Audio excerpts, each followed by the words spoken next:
स्वामी तिन्ही जगाचा, आई विना भिकारी. गरोदर झाल्यापासून पोटात वाढत असलेल्या जीवावर जीवापाड प्रेम करणारी ही आई. आपल्या संपूर्ण जीवनाचा पाया हा गरोदरपणातल्या 9 महिन्यातच असतो. गरोदरपणाच्या या महत्त्वाच्या काळातल्या जबाबदाऱ्या आज आपण समजून घेऊया. जन्मलेल्या बाळांमध्ये मृत्यूचं प्रमाण तुम्हाला माहिती आहे? जवळजवळ 30% बाळं ही पहिल्या महिन्यातच दगावतात. 9 महिने लाडाकोडानं पोटात वाढवलेलं आपलं बाळ जन्मल्या जन्मल्या गेलं तर त्या आईवडिलांना कसं वाटेल? हृदय पिळवटून टाकणारी ही वस्तुस्थिती आहे. त्यामुळे आपल्या जन्मलेल्या बाळाची नीट देखभाल करणं फार आवश्यक आहे, हे समजून घ्या. प्रसूतीनंतर बाळाला हॉस्पिटलमध्येच 72 तास म्हणजे 3 दिवस डॉक्टरांच्या देखरेखीखाली ठेवलं जातं. तिथून तुम्ही बाळाला घरी आणल्यावर छोट्या छोट्या गोष्टींचं सुद्धा नियोजन करा. काही अडचण आली तर आपल्या आशाताईंशी बोलून प्रक्रिया समजून घ्या. जन्मतः नवजात बाळाला सगळ्यात आधी गरज असते ती स्तनपानाची. जन्माला आल्यावर अर्ध्या तासाच्या आत बाळाला दूध पाजणं गरजेचं आहे. या अगोदर बाळाला कुठल्याही प्रकारचं गुटी, मध, चाटण, प्रसाद कुठलेही पदार्थ द्यायचे नसतात. आईचं पहिलं दूध म्हणजेच कोलेस्ट्रम, त्यात रोगप्रतिकारक गुण असतात. त्यामधून बाळाला पोषक तत्व मिळतात. त्यामुळे बाळाला फक्त आईचं दूध पाजा. बाळ रडायला लागल्यावर म्हणजे जेव्हा जेव्हा त्याला भूक लागते तेव्हा तेव्हा स्तनपान द्या.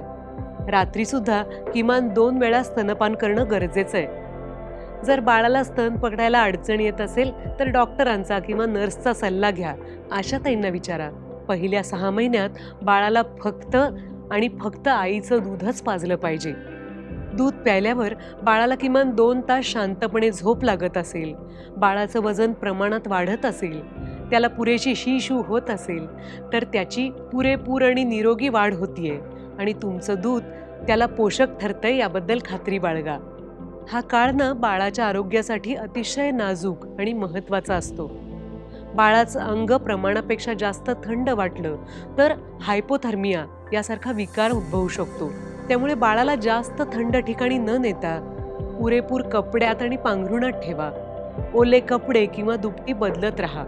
बाळाला श्वास घ्यायला त्रास होतोय, बाळ सारखं रडतंय, मलूल पडलंय, त्याचे हातपाय थंड पडलेत, बाळ निळं पडलंय किंवा बाळ दूध नीट पीत नाहीये, बाळाचे तळहात तळपाय पिवळे पडलेत, अशी काहीही लक्षणं दिसली तर लगेच आपल्या जवळच्या डॉक्टरांना भेट द्या आणि त्यांचा सल्ला घ्या.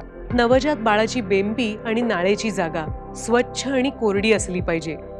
डॉक्टरांच्या सल्ल्याशिवाय त्या नाळेला कुठलाही पदार्थ किंवा पावडर लावायची नाही. 7 दिवसाच्या अवधीमध्ये नाळ आपणहून गळून पडेल. तरी बेंबीतून रक्तस्राव किंवा काही द्रव्यस्राव होत असेल म्हणजे चिकट कुठला पदार्थ येतोय असं वाटलं तर लगेच डॉक्टरांकडे जा.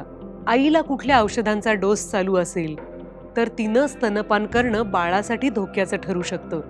त्यामुळे डॉक्टरांना त्याची कल्पना देऊन योग्य तो सल्ला घ्या.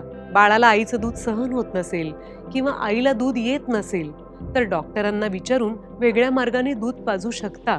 जन्मानंतर लगेच बाळाचं लसीकरण सुरू होतं. हे लसीकरण बाळाच्या आरोग्यात त्याची रोगप्रतिकारक शक्ती वाढवण्यात खूप महत्त्वाची भूमिका बजावतं. घरगुती नवजात कल्याण योजनेतून तुमच्या बाळाच्या आरोग्याच्या मार्गदर्शनासाठी आपल्या आशाताई दर 7 दिवसांनी तुमच्या भेटीला येतीलच. असंच एकत्र मिळून बाळाचं आरोग्य निरोगी करण्यात आपण सगळे यशस्वी होऊया.